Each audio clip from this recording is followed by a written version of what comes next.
Next discussion is about provision as to. किसकी बात कर रहा है बताएं? Provision as to order, rules etcetera made under the enactment. मतलब अब वो गवर्नमेंट वाली बात खत्म हो जाएगी। आपको पता है अब जो बात चलेगी ना, वो केवल और केवल 6 वर्ड से रिलेटेड चलेगी। और ये 6 वर्ड से रिलेटेड जो बात चलेगी, इसको अपन लोग कैसा बोल देंगे बताए? No S R only F B.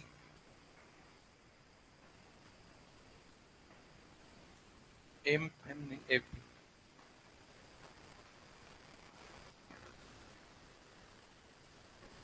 इन 6 से रिलेटेड बात होगी अभी।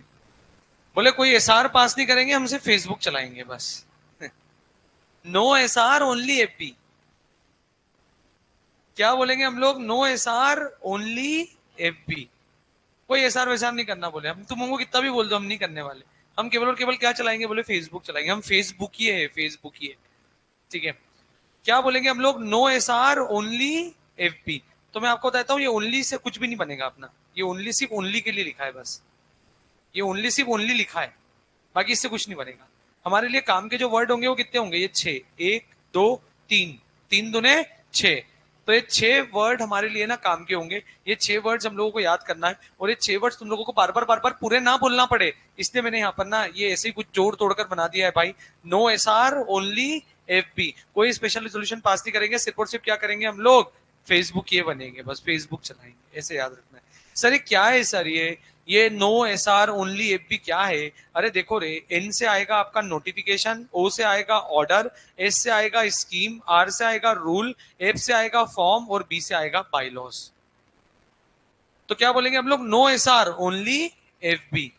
पता है आपको जनरली अब ये जितने भी 5 सेक्शन है, पांचों के पांचों सेक्शन ना based on this particular 6 words, ये इस पर्टिकुलर 6 वर्ड से रिलेटेड है ना। एग्जाम में ऐसा मत कर देना, एग्जाम में आप शॉर्ट में लिख के आ जाओ, बोले सर वो लास्ट के बस 2 मिनट बचे हुए थे और 4 नंबर का क्वेश्चन अटेम्प्ट करना था, तो हमने लिख दिया वहां पर no S R only F B. अबे पूरा लिखना पड़ेगा। No S R only F B, उसको कुछ समझ में नहीं आएगा, आपको अल्टीमेटली मिलेगा वहां पर 0। ठीक है, तो इसको आपको एलोबरेट करना है। ये तो आपको ऐसा याद रहना चाहिए कि 6 वर्ड है, इसलिए हम लोगों ने यहाँ पर बोला है no S R only F B. तो देखो नो एस आर, एन से क्या बनेगा? नोटिफिकेशन, ओ से ऑर्डर, एस से स्कीम, आर से एफ से, और बी से। ठीक है, तो ये 6 वर्ड अपने को ध्यान रखना है। अब सुनो ना क्या बोलता है। पहले देखो इसका हेडिंग देखो, construction of order etcetera issued under the enactment. क्या बोलता है बेटा? एक बार वापस से 2 बार मेरे साथ साथ सेक्शन का नाम बोलो। क्या लिखा हुआ है? Construction of order etcetera issued under the. अरे वापस से बोलो ना। Construction of order etcetera issued under the. ठीक है, कंस्ट्रक्शन का मतलब क्या होता है? किसी चीज को बनाना, इंटरप्रेट करना, है ना, उसको एक्सप्लेन करना। ठीक है, उसको अपन लोग यहाँ पर क्या बोलते हैं? कंस्ट्रक्शन बोलते हैं। Are you getting my point? क्या देखो यार, सिंपल सी बात है यार। Until and unless it is contrary law की, अपन जीसीए की लैंग्वेज में बोले तो रेपिजिएंट। ठीक है, देखो यार, जैसे मान लीजिए हमारा कंपनीज एक्ट 2013 है।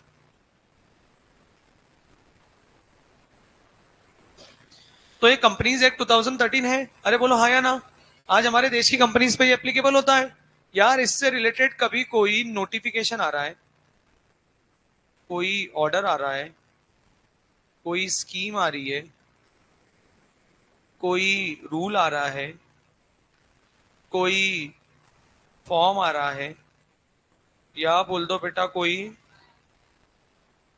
बाइलॉज आ रहे हैं, क्या वो भी इसी तरीके से एप्लीकेबल हो गए ना बेटा, जिस तरीके से क्या एप्लीकेबल होता है हमारा कंपनीज एक्ट 2013?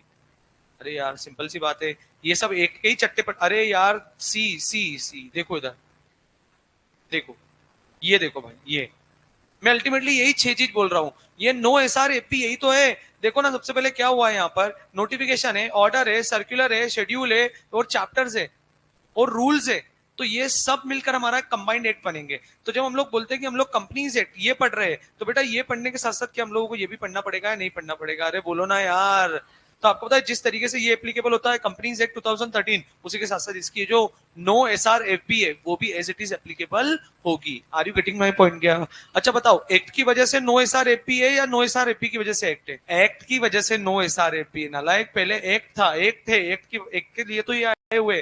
तो ऐसा थोड़ी ना बोलो कि पहले वो no S R F P और फिर एक्ट है। भाई साहब, एक्ट का वो पार्ट है, ना कि वो पार्ट मतलब उनका एक्ट पार्ट है. यू कैन नॉट से लाइक दिस. मैं क्या बोल रहा हूँ आपको समझ में आ रहा है क्या? पहले एक्ट बड़ा है. पिताजी कौन है, बापूजी कौन है? एक्ट है. ये एक्ट के सब बच्चे हैं. तो जैसे पिताजी जो ऑर्डर पास करेंगे, जैसे जैसे पिताजी जो एक्ट करेंगे, तो क्या बच्चों के ऊपर भी उसका इंपैक्ट आएगा या नहीं आएगा? आएगा सर. ठीक है, देखिए साहब इधर ध्यान से. वेयर बाय एनी लेजिस्लेशन और regulation a power to issue, okay, ये no SRFB conferred, then expression used under the no SRFB shall, unless there is anything repugnant in the subject or context, have the same respective meaning or regulations confirming power. अरे यार same वही meaning होगा या नहीं होगा? अरे बोलो ना. इतनी सी बात समझाने के लिए इन्होंने एक सेक्शन बर्बाद कर दिया. अरे बोले अच्छा है सर, हमारे लिए ज्यादा अच्छा होगा, कुछ भी नहीं है इस सेक्शन में, हमको सेक्शन याद भी रह जाएगा. अरे रह जाएगा क्या? चलो जरा एक बार अपनी अंतर आत्मा से तन और मन से पढ़ो ना. धन तो तुम्हारे पास है नहीं. नीचे एग्जाम्पल भी पढ़ लेना. हाँ, वो लाने के लिए तुम्हें भी मेहनत करनी पड़ेगी. बिना मेहनत के धन नहीं आता बेटा. इस फिलोसॉफी के बेसिस पर Subhash Ram Kumar versus state of Maharashtra वाला केस देखना. It was held that notification in common English acceptance means and imply a formal announcement of a legally relevant fact, and notification published in official gazette means notification published by the authority of law. It is a formal declaration and should be in accordance with the declared policy or statutes. Notification cannot be substituted by administrative instruction. तो simple सी बात है यार, जो notification उन्होंने issue करी है ना, कहाँ पे? ऑफिशियल गैजेट में, वो फाइनल होगी. आप उसको चेंज नहीं कर सकते. और आप कोई भी एडमिनिस्ट्रेटिव इंस्ट्रक्शन देकर भी उसके अगेंस्ट में या उससे रिलेटेड कोई और बातें बोल नहीं सकते. जो बात भाई NIOG हो गई है ना, दैट इज द पत्थर की लकीर. बोलो सर. ये सेक्शन देखो आपको किसी की याद दिलाएगा, मतलब किसी और सेक्शन की याद दिलाएगा. ठीक है, हाँ. अदरवाइज पता लगा कि सब लोग बैठ गए कुछ याद करने और फिर बोल रहे हो. क्या बोलते हो? पहले ये सेक्शन का नाम देख लो बेटा. Power to issue. अरे ओ सुनो रे भाई, क्या हुआ बताओ? नहीं नहीं, अरे जो केस लो याद करना रहेगा ना, मैं उसकी खोपड़ी पे लिख दूंगा कि ये याद करना है. ठीक है, जब तक कोई याद नहीं करना है ना, उसको केवल अपन लाल काला पीला करके निकल जाएंगे. ठीक है, चलो देखो भाई, ध्यान से देखना सभी लोग, focus over here. Power to issue, to include power to add, to amend, to vary, to rescind. नोटिफ अरे वही 6 चीज यार. No, SR, only, FB. पता है तुम ऐसा सेक्शन पढ़ चुके हो कहां पे? सेक्शन नंबर 16 ही तो था, जहां पर किसी पर्सन को, किसी ऑफिसर को अपॉइंट करने की पावर थी, तो पावर टू सस्पेंड और डिसमिस भी थी. यहां पर लॉ की उस अथॉरिटी की बात हो रही है. यदि किसी अथॉरिटी ने लॉ बनाया है, तो वो उस लॉ को टाइम टू टाइम बेसिस पर क्या कर सकती है? ऑल्टर भी कर सकती है, अमेंड भी कर सकती है, मॉडिफाई भी कर सकती है, वेरी भी कर सकती है, और रिसाइन भी कर सकती है. रिसाइन का मतलब होता है कैंसिल कर देना, हटा देना, खत्म कर देना. यहाँ पर ना 2 अलग अलग केस है. एक है Rashid Javed versus state of Uttar Pradesh. हाँ, रसीद बोल दो, रसीद, नॉट राशिद. ये रसीद भाई है, रसीद. राशिद भाई दूसरी जगह है. और एक है Shri Siddh Bali steel limited versus state of Uttar प्रदेश.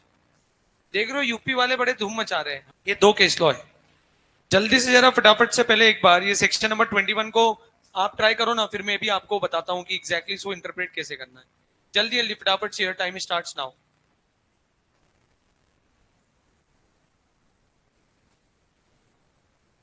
क्या ये रसीद भाई वाला केस एकदम सिंपल है या नहीं है? वो वही बात बोल रहा है ना, जो सेक्शन का नाम है उसी को, तो उस नाम के ऊपर ही इन्होंने क्या कर दिया बेटा? केस लॉ बना दिया है. बोलो हाँ या ना?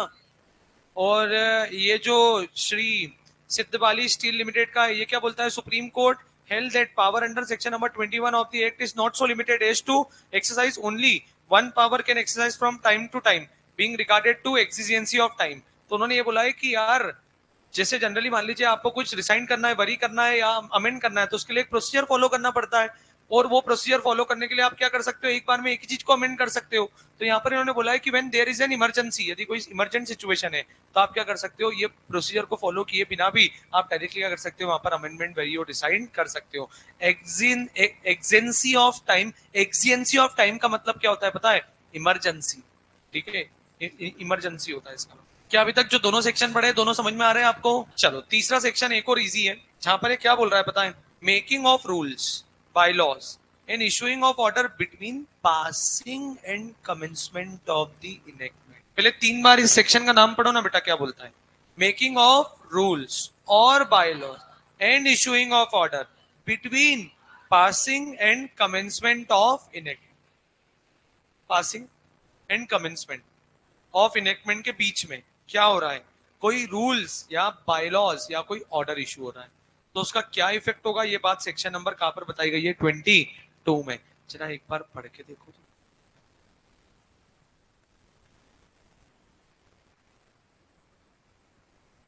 Whereby any central act or regulations which is not to come into force immediately, on the passing thereof, a power is conferred to make rules or bylaws or to issue order with respect to the application of the act or regulation or with respect to the establishment of any court or the appointment of any judge or officers thereunder, with respect to the person to whom or the time when or the place where or the manner in which or the fees for which anything is to be done under the act or regulation, then that power may be exercisable at any time. Highlighter change करूंगा मैं, after passing the act or regulations, but rules, bylaws, order, etc. so made or issued shall not take effect till the commencement of the act or regulation. It is an enabling provision. Enabling मतलब वो effect में ही तब आएगा. It contains the purpose being to facilitate the making of वो 6 चीजें. Commencement of the enactment is anticipation in the coming into force. In other words, बोले yes sir, यहाँ पर थोड़ा other words कुछ काम कर जाए.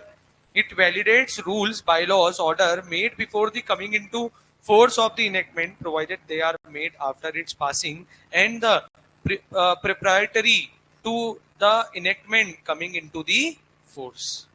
तो देखो बेटा, यहाँ पर वो ये बोल रहा है, मेकिंग ऑफ रूल्स, बायलॉज और issuing order between the passing, अभी पास नहीं हुआ पर कमेंस हो गया है, तो कमेंस होने से लेकर पास होने के बीच में आप जो भी रूल्स एंड रेगुलेशंस बनाओगे ना, बनाओ, मनाही नहीं है, पर वो एप्लीकेबल कब से होंगे पता है बेटा, जब ये इनेक्टमेंट क्या हो जाएगा, पास हो जाएगा, कमेंस हो जाएगा, एप्लीकेबल हो जाएगा, उसी के बाद वो रूल्स रेगुलेशंस बायलॉज की वैल्यू रहेगी, तब तक इनकी कोई भी वैल्यू नहीं है। अरे सिंपल सी बात है यार, जब तक मेन एक्ट ही नहीं बनेगा तब तक उसके रूल्स रेगुलेशंस बायलॉज बना के क्या अचार डालोगे क्या?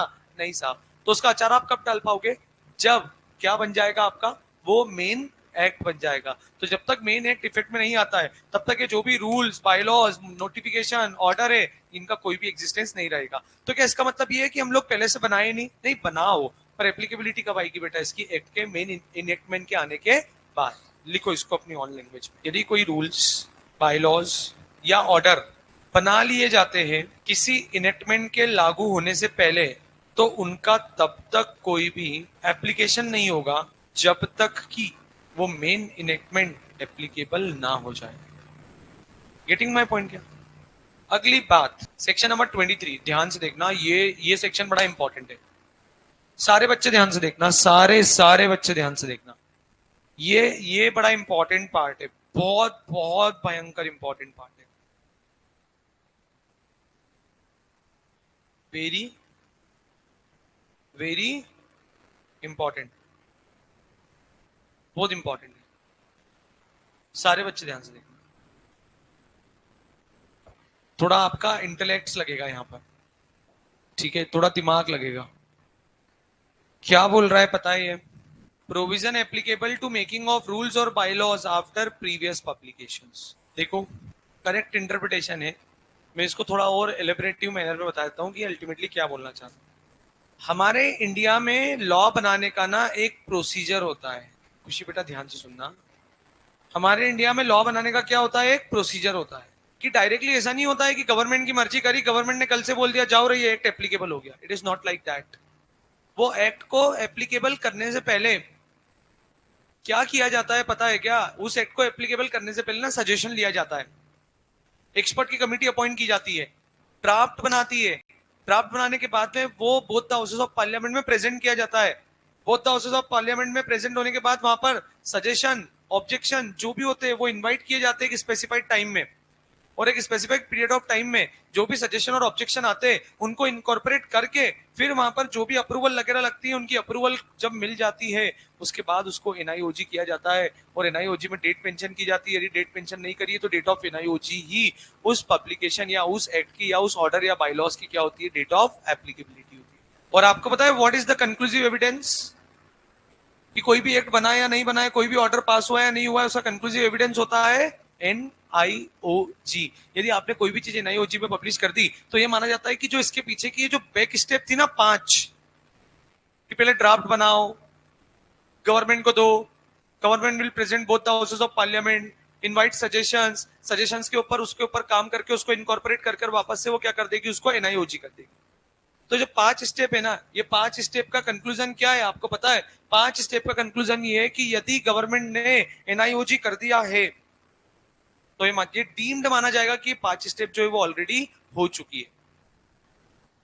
तो सर कोई भी जनरली कोई भी रूल रेगुलेशन बायलॉज जो है क्या वो ये 5 स्टेप को फॉलो किए बिना नहीं आ सकता है क्या? सजेशन लिए बिना नहीं आ सकता है क्या? इन्होंने बोला देखो देखो ऐसा नहीं है, लॉ ने ऐसा बोला है कि आपको कोई भी अमेंडमेंट करना है तो you need to take suggestions, आपको ऑब्जेक्शन भी इनवाइट करना है उसके ऊपर, और सजेशन और ऑब्जेक्शन इनवाइट करके then you have to make rule और लॉ और एक्ट, फिर बनाना है आपको। पर यार एक बात बताओ, क्या हमेशा सजेशन लेकर काम हो जाएगा या कभी कभी सजेशन लेना भारी भी पड़ सकता है? भारी भी पड़ सकता है। यार मान लो कि यदि टीचर ऐसा पूछे कि यार मुझे तुम्हारा कोर्स टाइमली खत्म करवाना है, तो बोले मैं संडे के दिन तुम्हारी 2 घंटे की जगह 4 घंटे क्लास ले लूं क्या? तो अरे यार सुनो तो सही, अरे यार सुनो तो सही यार। तो आपको पता है टीचर ने पब्लिक डोमेन में मतलब जो भी टारगेटेड ऑडियंस थी उन ऑडियंस के सामने ना ऐसा अपना ड्राफ्ट प्रेजेंट किया, बोले अल्टीमेटली इसको एनआईओजी करना है पर एनआईओजी करने से पहले तुम लोगों की अप्रूवल चाहिए, जब तक तुम लोगों की अप्रूवल नहीं मिलेगी तब तक it is not possible to do any NIOG. तो ऐसे सजेशन इनवाइट किए। अब पता है क्या हुआ, लफड़ा हो गया यार, आधे लोग बोल रहे यस सर ले लो और आधे लोग बोल रहे सर बिल्कुल मत लो। तो अब क्या होगा बेटा, जिन आधे लोगों ने हाँ बोला है यदि मान लीजिए टीचर ने क्लास नहीं रखी तो वो अपोज करेंगे, और जिन आधे लोगों ने ना बोला था यदि टीचर ने क्लास रख दी तो बेटा वो लोग अपोज करेंगे। दोनों ही केस में क्रिटिसिज्म जो है वो किसको झेलना पड़ेगा, टीचर को। तो बेटा टीचर क्या करता है पता है, जनरली वो इस रूट को फॉलो करना चाहता था, बट टीचर ने डायरेक्टली क्या कर दिया, संडे का टाइम टेबल इशू कर दिया और बोल दिया कि 4 आवर्स की 10 बजे से लेकर 2 बजे तक की क्लास होगी। तो नाउ जब टीचर ऐसा फरमान इशू कर देता है तो ये माना जाता है कि एनआईओजी हो गया है, और एनआईओजी हो गया है मतलब वहां पर बाय डिफॉल्ट ही आप लोगों की कंसेंट क्या हो चुकी थी, वहां पर मिल चुकी है। So now that is the evidentiary proof. But general rule क्या है, लॉजिकल रूट क्या है कि यार आप पहले ड्राफ्ट बनाओ, ड्राफ्ट को गवर्नमेंट क्या करेगी, प्रेजेंट करेगी, कहां प्रेजेंट करेगी, both the houses of parliament में। जो भी सजेशन आएंगे वो सजेशन को इनकॉर्पोरेट करेगी, और इनकॉर्पोरेट करने के बाद उसको क्या करेगी, वो पब्लिश करेगी। कहां पर पब्लिश करेगी, एनआईओजी। और जैसे ही एनआईओजी में वो पब्लिश हो गया तो ये बाय डिफॉल्ट माना जाएगा कि ये जो पीछे की 5 स्टेप थी जो आपको फॉलो करनी थी वो बाय डिफॉल्ट फॉलो की गई है। No one can challenge on that ground यार कि आपने एनआईओजी कैसे कर दिया, आपने वो 5 स्टेप तो करी नहीं। साहब एनआईओजी हो गया ना, मतलब it is deemed to be assume कि वो 5 स्टेप जो है वो क्या हो चुकी है, फॉलो हो चुकी है, फुलफिल हो चुकी है। Are you getting my point? क्या देखो वो क्या बोल रहा है, provision applicable to making of rules और बायलॉज आफ्टर प्रीवियस पब्लिकेशंस, मतलब लॉ ऑलरेडी बन चुका है, उस बने हुए लॉ के लिए आपको क्या बनाना है, रूल्स बायलॉज। तो वो रूल्स बायलॉज बनाने के लिए भी आपको वही प्रोसीजर फॉलो करना है जो प्रोसीजर आपने क्या किया है साहब, जो प्रोसीजर आपने लॉ बनाने के लिए किया था। ठीक है, पहले तो इस सेक्शन की हेडिंग लिख लो, या ये हेडिंग नहीं भी लिखोगे तो प्रीवियस पब्लिकेशन का मतलब लिख लो आप, मेन एक्ट ऑब्लिक लॉ। लो भाई देखो इधर ध्यान से, then the following provision shall apply namely, oh my god देखो कितनी स्टेप है, अरे कितने पॉइंट्स फॉलो करने पड़ेंगे, 5। पहला देखो क्या बोला है, the authority having power to make the rules और bylaws shall before making them, मतलब जिस भी अथॉरिटी के पास पावर है वो उसको बनाने से पहले क्या करेगी, publish a draft of the proposed rule bylaws for the information of person likely to be affected thereby। जो भी उससे अफेक्टेड पर्सन है उन पर्सन को क्या करनी पड़ेगी, वहां पर उसका ड्राफ्ट जो है वो पब्लिश करना पड़ेगा। बोलो क्या ये बात समझ में आती है क्या? नंबर 1। नंबर 2 बेटा क्या बोल रहा है पता है? Publication shall be made in such manner as that authority deemed to be sufficient, or if the condition with respect to previous publication so require, if such manner as the government concerned prescribe। तो यार आपको ये information उस तरीके से publish करना है यार जैसी उनकी डिमांड है, जैसी उनको समझ में आ रही है, या जैसा उन्होंने कोई स्टैंडर्ड फॉर्मेट बना के रखा हुआ है, अपने को उस फॉर्मेट में ही क्या करना है, इन्फॉर्मेशन को पब्लिश करना है। अरे बोलो ना यार। There shall be publish with a draft a notice specifying a date on or after which the draft will be taken into consideration। आपको पता है यहाँ पर ना, आपको पता है उनको टाइम देना है, किसके लिए टाइम देना है? ऑब्जेक्शन सजेशंस के लिए। और जो सजेशंस हो गए ना, ये कैसे हो गए पता है? विद इन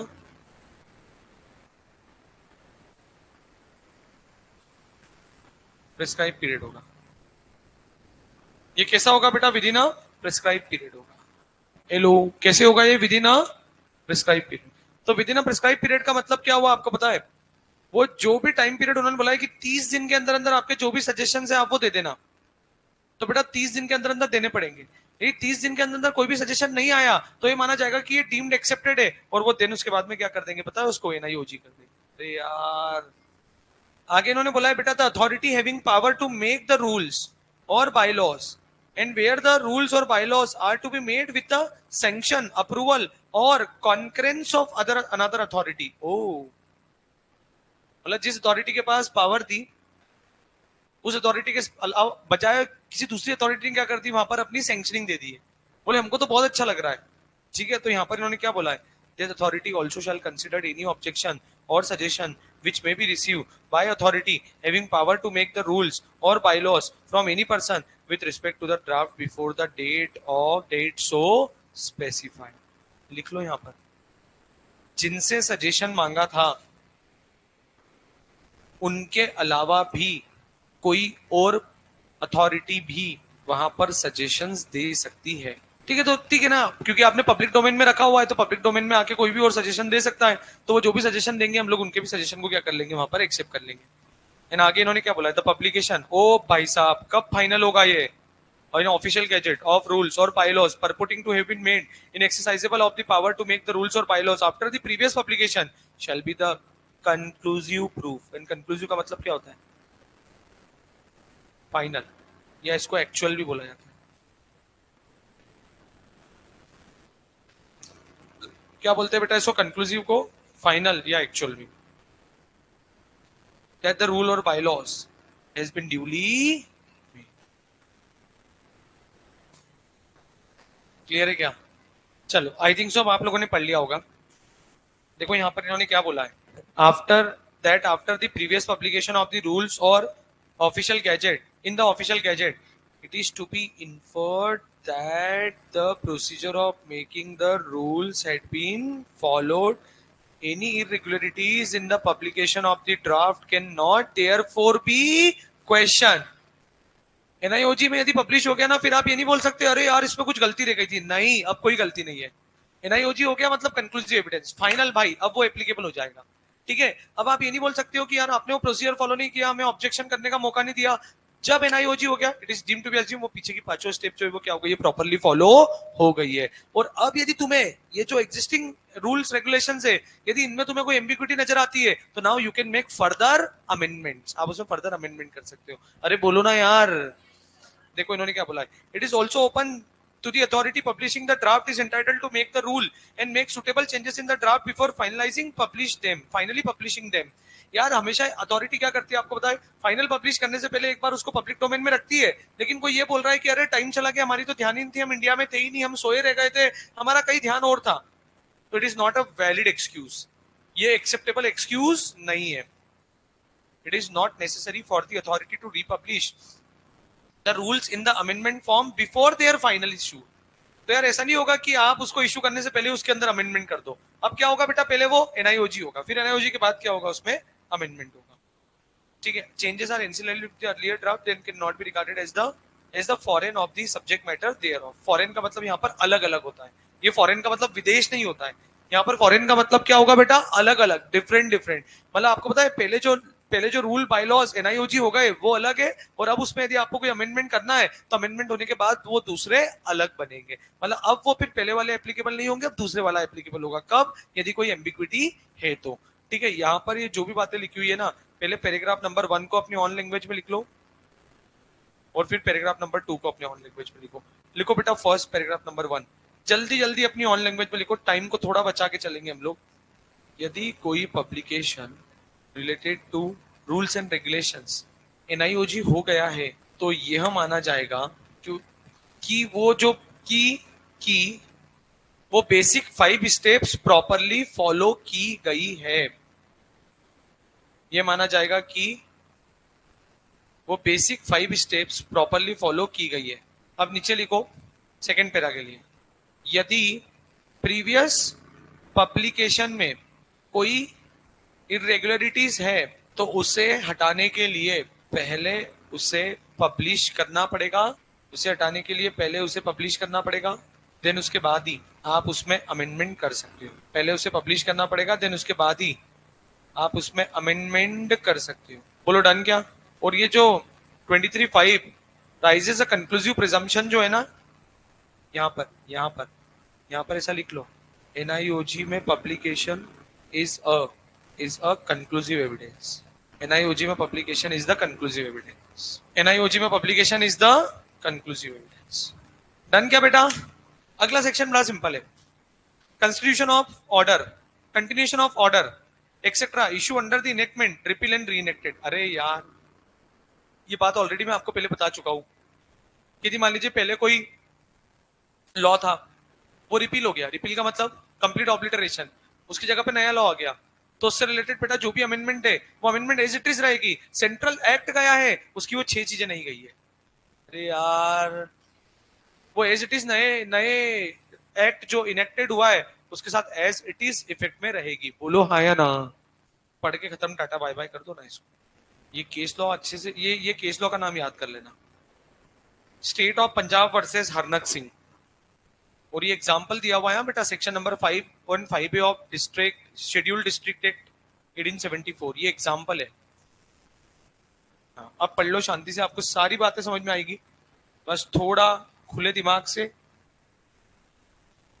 पढ़ना।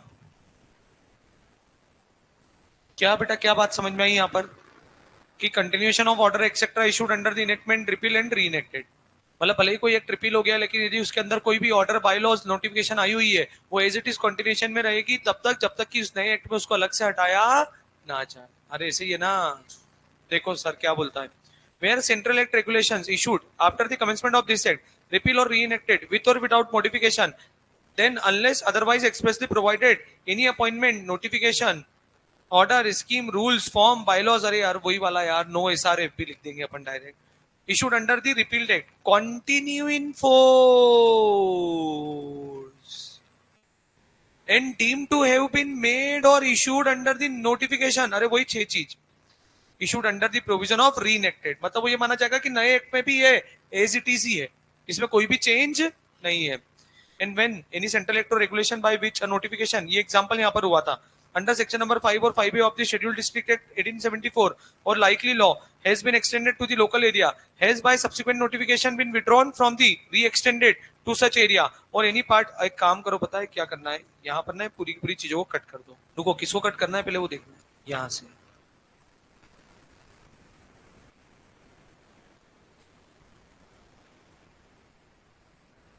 बोलिए यस सर, मजा आया। अब देखो यहाँ पर this section accords statutory recognition to the general principle that if a statute is repealed and reenacted in the same and substantially the same terms, the reenacted neutralize the previous repeal or provisions of the repeal act which are reenacted continue in force without interruption. If however the statute is repealed and reenacted in somewhat different terms, the amendment modification operates of a repeal provision of the repealed act which are changed by and repugnant to the repealing act। अरे यार देखो वो क्या बोलना चाह रहा है, पता है, इतनी सारी बातों को एक ही कंक्लूजन निकल के आ रहा है। कंक्लूजन ये निकल के आ रहा है कि यदि जो रिपील हुआ एक्ट है उसके वो जो 6 चीजें, नो एसआर ओनली एफपी, यदि वो एज इट इज यहाँ पर नए एक्ट पे आ रही है तो इसका मतलब ये है कि वो नए एक्ट में उसको उसमें किसी भी तरीके की कोई भी अमेंडमेंट करने की इच्छा नहीं है। लेकिन नए एक्ट को लगता है कि यार जो ये पुराने एक्ट की नो एसआर ओनली एफपी में कुछ चेंज करना है, तो वो वापस से क्या करेगा, उसके अंदर फिर अमेंडमेंट लाएगा, उससे रिलेटेड कुछ बातें बताएगा, और उससे रिलेटेड जब भी वो कुछ बातें बताएगा तो वो सेक्शन नंबर 23 फॉलो करना पड़ेगा, वो 5 स्टेप वाली। अरे बोलो ना यार, ठीक है। तो ये एकदम जनरल चीज है। और यहाँ पर बेहतरीन केस लॉ है स्टेट ऑफ पंजाब वर्सेस किसका बेटा, हरनेक सिंह का। और देखो इन्होंने क्या बोला, it was held that investigation conducted by inspector of police under the authorisation of notification issued under prevention of corruption act, ठीक है, उसको बोला जाता है पोका, इसको पोका बोला जाता है, पोका, ठीक है।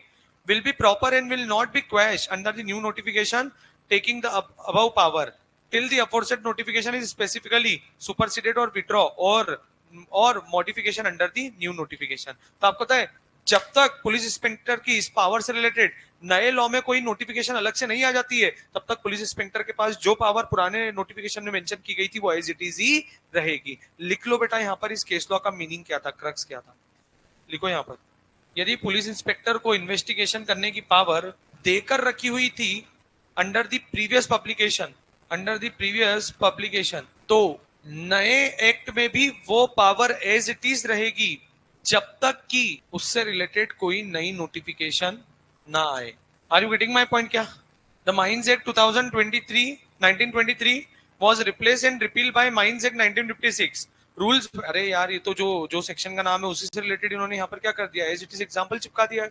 अरे यार बोलो ना भाई, वेयर द एक्ट। अब देखो ये पूरा ये सबसे आसान होगा, ये सबसे सिंपल होगा। अरे बोलो ना हाँ या ना, क्या ये सबसे सिंपल है या नहीं है? अरे यहां तक पढ़े था या नहीं पढ़ा था? Where an act is repealed or reenacted, the fact has been repealed.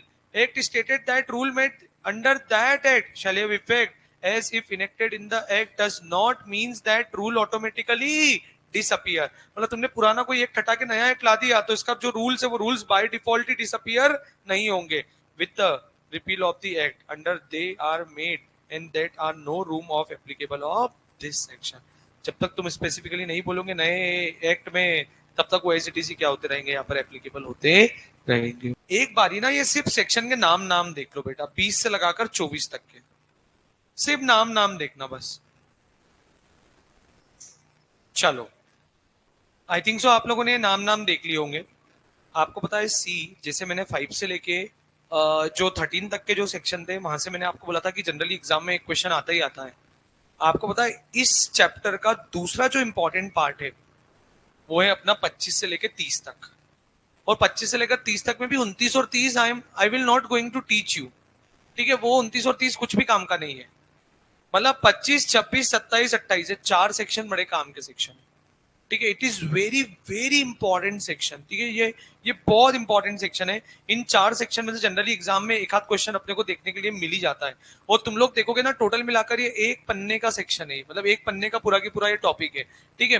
25 से लगाकर 30 एक पन्ने में खत्म हो जाता है अपना, इतना सिंपल पोर्शन है ये, ठीक है। आपको मजा भी आएगा। देखो यहाँ पर सबसे पहले इन्होंने क्या बोला है, रिकवरी ऑफ फाइन। यार क्या होता है किसी भी एक्ट में ना फाइन लगा देना, पेनल्टी लगा देना इज अ आम जिंदगी, बट उस फाइन को रिकवर करके एक्चुअल में गवर्नमेंट के अकाउंट में डिपॉजिट करवाना is a very very difficult जिंदगी। तो आपको पता है government wants to make that difficult जिंदगी इनटू इजी जिंदगी।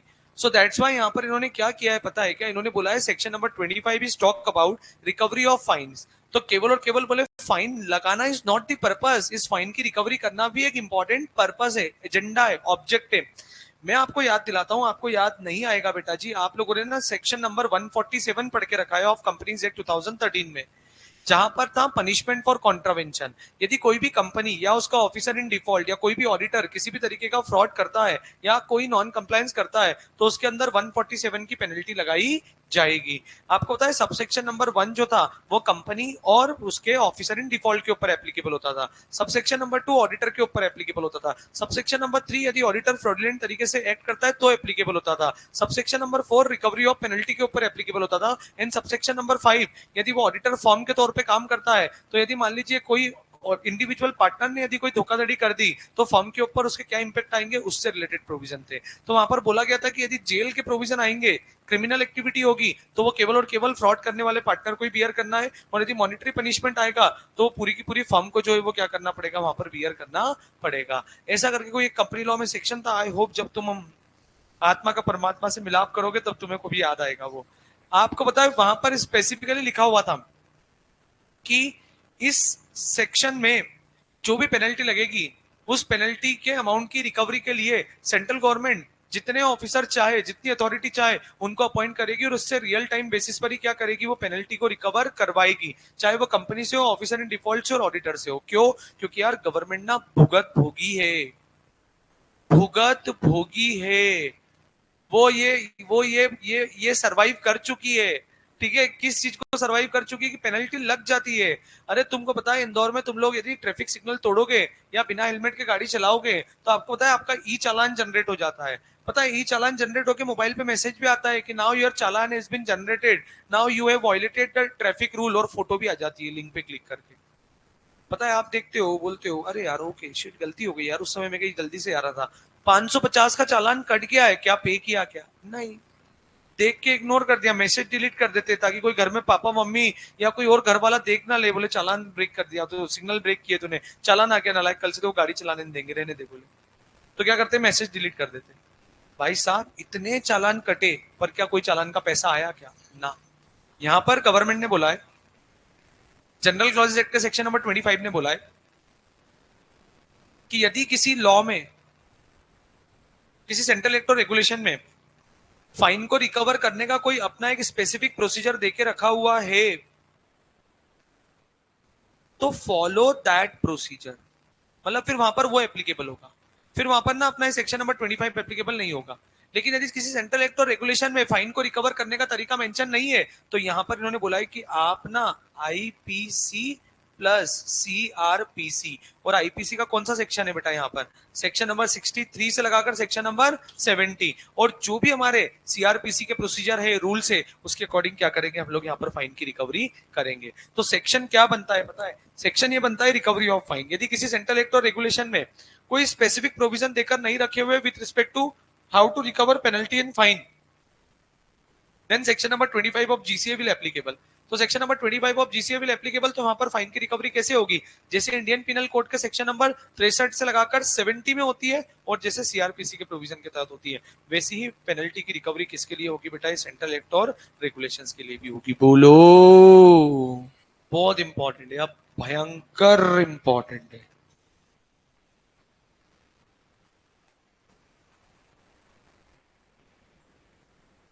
क्या बोलता है बेटा? Provision as to offences punishable under 2 और मोर इनेक्टमेंट। मान लीजिए हमारी क्लास में एक बच्चा है जिसका नाम है मिस्टर अंकित,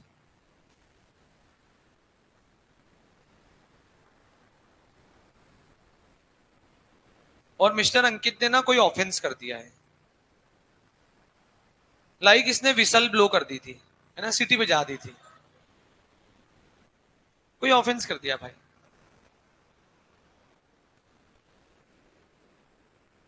और जब ये ऑफेंस किया ना तो ये ऑफेंस पनिशेबल है आईपीसी में भी और सीपीसी में भी।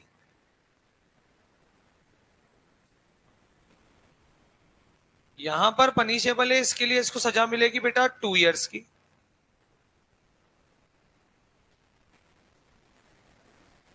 और यहां पर सजा मिलेगी बेटा 10 साल की। आपको पता है हमारे कॉन्स्टिट्यूशन ऑफ इंडिया में आर्टिकल नंबर 20 है और उसका सब आर्टिकल नंबर 2 है, जहां पर ना एक डॉक्ट्रीन आता है, डॉक्ट्रीन ऑफ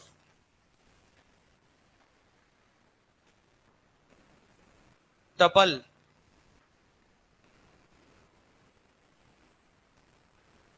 जॉपार्डी। क्या बोलेंगे? Doctrine of double jeopardy. Jeopardy मतलब हर्डल होता है।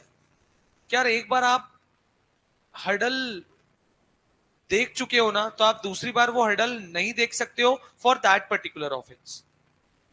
हमारे अंकित ने यार एक ही ऑफेंस किया यार, क्या कर दिया, विसल ब्लो कर दी, सिटी बजा दी। अब सिटी बजाई ना, तो सिटी बजाने की वजह से दो अलग अलग एक्ट के ऑफेंस हो गए भाई। एक तो इसके ऊपर आईपीसी भी लग रहा है जहां पर 2 साल की जेल है, और दूसरा यहाँ पर सीपीसी भी लग रहा है 10 साल की जेल है। सवाल मेरा आप लोगों से ये है, आप एज एन लेमन बताना, अभी तक तो आपने लॉ भी नहीं पढ़ा है, अंकित को कितने सालों की सजा होगी?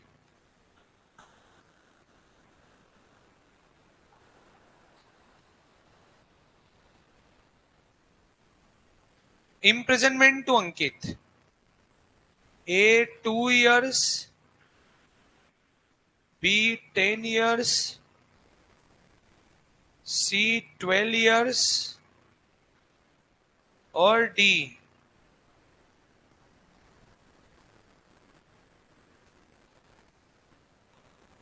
Any of them.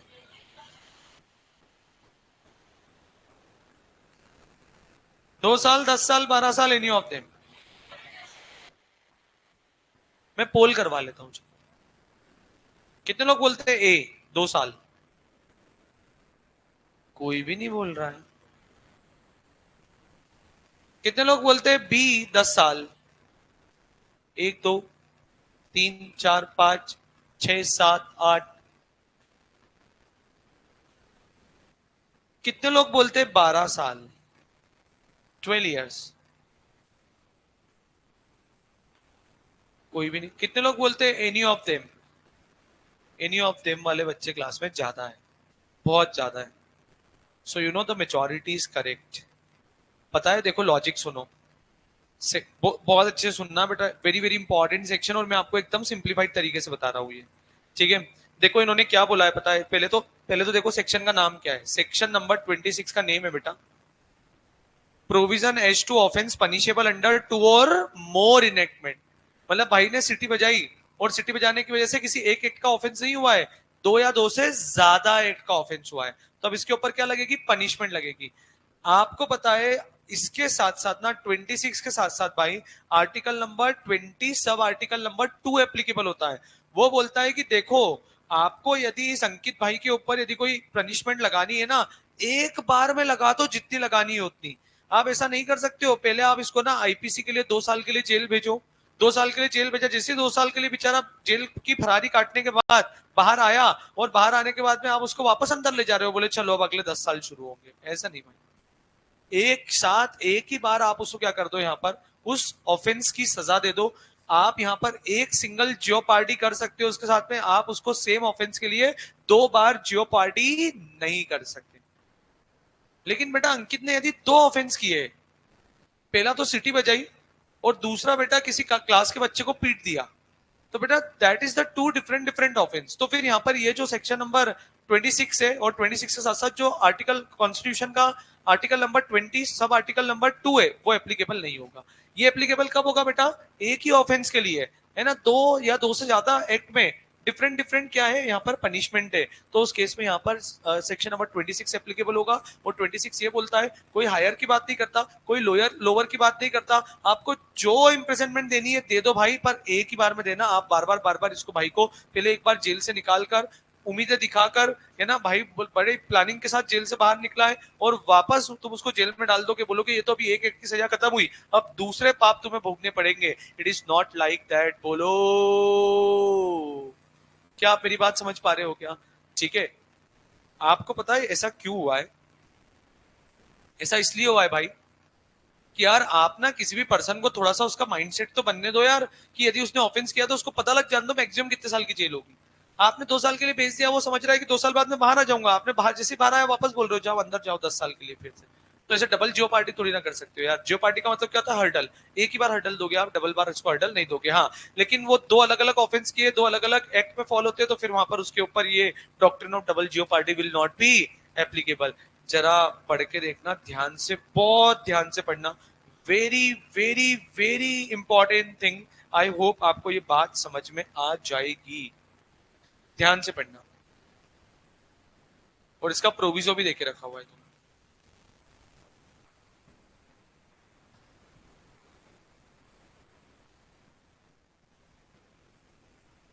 where an act or omission constituted an offense under two or more enactment, then the offender shall be liable to be prosecuted and punished under either or any of those enactment, but shall not be punished twice for the same offense. यहां पर ऐसा लिख लेना, doctrine of double jeopardy.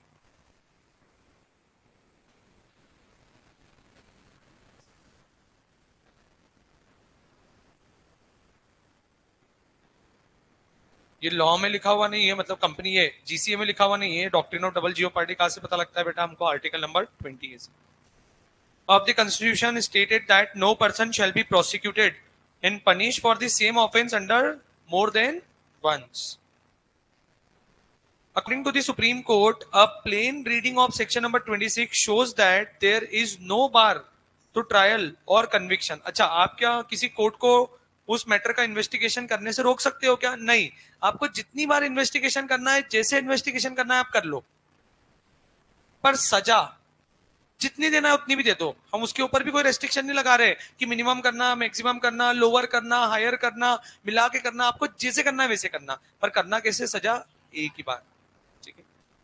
But there is only a bar, मतलब restriction to the punishment to the offender twice for the same offence. In other words, कोई जरूरत ही नहीं other words में बोलने की, हमको पहले वाले वर्ड्स में समझ में आ गया है. This section provides that wherein act or omission constitute an offence under two enactment, the offender may prosecuted and punished under either of both the enactment, but shall not be liable to punish twice the same offence. अरे बोलो ना. ठीक है. यहाँ पर एक case law भी देके रखा हुआ है, और केस लॉ के साथ साथ यहाँ पर इन्होंने provision of section number 26 and article number 22, यहाँ पर इन्होंने उसका ना अजम्पशन मतलब एक्सेप्शन मेंशन करके रखा हुआ है कि यदि दो अलग अलग ऑफेंस करके रखे which is not identical to each other. अरे यार बोलो ना. मतलब इसने क्या किया भाई? इसने ना इस बार सीटी भी बजाई, विसल भी ब्लो करी है, प्लस किसी के साथ क्या कर दी भाई? मारपीट भी कर दी.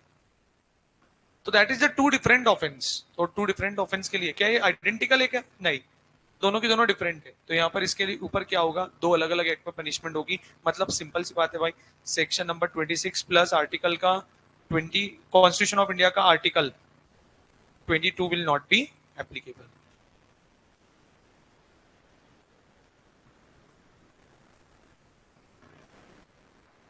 बोलो हाँ या ना.